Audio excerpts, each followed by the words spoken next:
Hello friends, সবাইকে good morning and সবাইকে শুভ মহালয়ার শুভেচ্ছা জানাই। এটা হলো আমার নতুন চ্যানেল সুপু ডেলি ব্লগে সবাইকে স্বাগতম।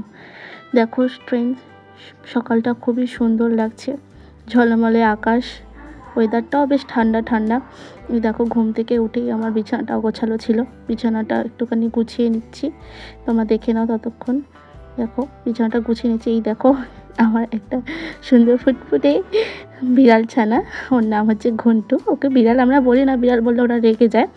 ঘন্টু দেখো বসে আছে বাইরে, বসে বসে কী দেখছে কী জানি, ওরকম সবসময় জানলার ধারে বসে থাকে। খুব দুষ্টু জানো না, মানে এত দুষ্টু বলার মতো না। তারপরে দেখো ফ্রেশ ট্রেশ হয়েছি, সকালে তো জল খাবারটা খেতে হবে। ফ্রেশ ট্রেশ হওয়ার পরে আমি একটুখানি চিয়া সিড খেয়ে নেবো, তার জন্য গরম জল বসিয়ে নিয়েছি। এই দেখো গরম জল। তারপরে দেখো এই যে চিয়া সিডস রাত্রেবেলা ভিজিয়ে রাখা হয়েছিল, খুব অল্প পরিমাণে নেওয়া হয়েছে চিয়া সিডসটা। এটা গরম জলে খেতে হয়, এতে গরম জল দিয়ে দিলাম। আমার কাছে পাতিলেবু ছিল না, তাই পাতিলেবুটা আমি দিইনি। তারপরে দেখো এই আমার পিচ্চি সোনাকে একটু খেতে দিয়ে দিলাম, আমিও খেয়ে নিচ্ছি সাথে সাথে।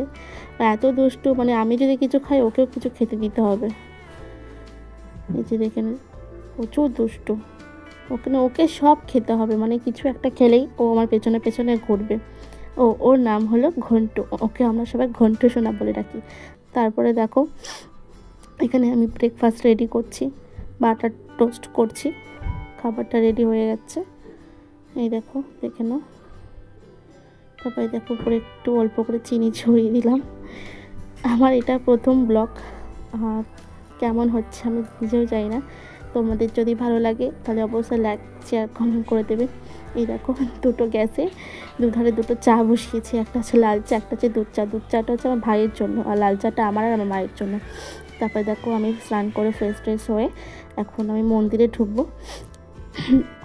তারপরে দেখো আমি গাছ থেকে ফুল তুলে নিলাম। আমাদের গাছে কত সুন্দর সুন্দর ছোট ছোট ফুল হয়েছে, বৃষ্টি হয়েছিল বলে তাই অনেক ফুল ঝরেও পড়ে গেছে, নিচে দেখতে পাচ্ছ অনেক ফুলই ঝরে পড়ে গেছে। দেখো ফুলগুলো তুলে নিচ্ছি, অনেক ফুল ছিল গাছে। তারপরে দেখো একটা লাল ফুল তুলে নিলাম। ফুল তোলা কমপ্লিট হওয়ার পরে আমি ঢুকে গেলাম মন্দিরে। ঠাকুরের পর্দাটা আমি খুলে দিলাম। তারপরে মন্দিরটাকে ভালো করে পরিষ্কার করে আমি সব পুজো জোগাড় করলাম। আমার পুজো কমপ্লিট হলো। তারপরে দেখো আমার মা 3টে প্রদীপ বানিয়ে দিল। কেন জানি না মা 3টে প্রদীপ বানিয়ে দিয়েছে। আমি মাকে জিজ্ঞাসা করলাম, মা তুমি কেন প্রদীপ বানিয়েছো?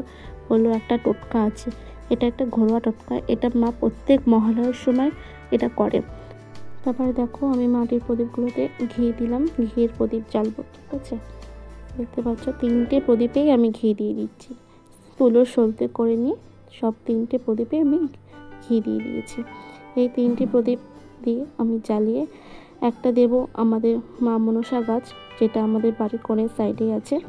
একটা দেব আমার মায়ের রুমের খাটের নিচে, ঠিক আছে? এই দেখতে পাচ্ছ খাটের নিচে একটা দিলাম। আর একটা দেব বাড়ির ঈশান কোণে, যেটা হচ্ছে তুলসী মঞ্চ যেটা বলে, তুলসী গাছ, সেটা একটা দেব, দিয়ে দিলাম। বাড়ির কোণ থেকে আসার সময় দেখো আমার ঘন্টু সোনা বসে আছে। ও ভাবছিল যে কে বাড়ির পেছনে গেছে, তদন্তকারী, ওকে সব কিছু দেখতে হবে। এই যে দেখো, এই দেখো কি। ভিডিও ভালো লাগলে অবশ্যই like comment share and subscribe করে দেবেন। টাটা।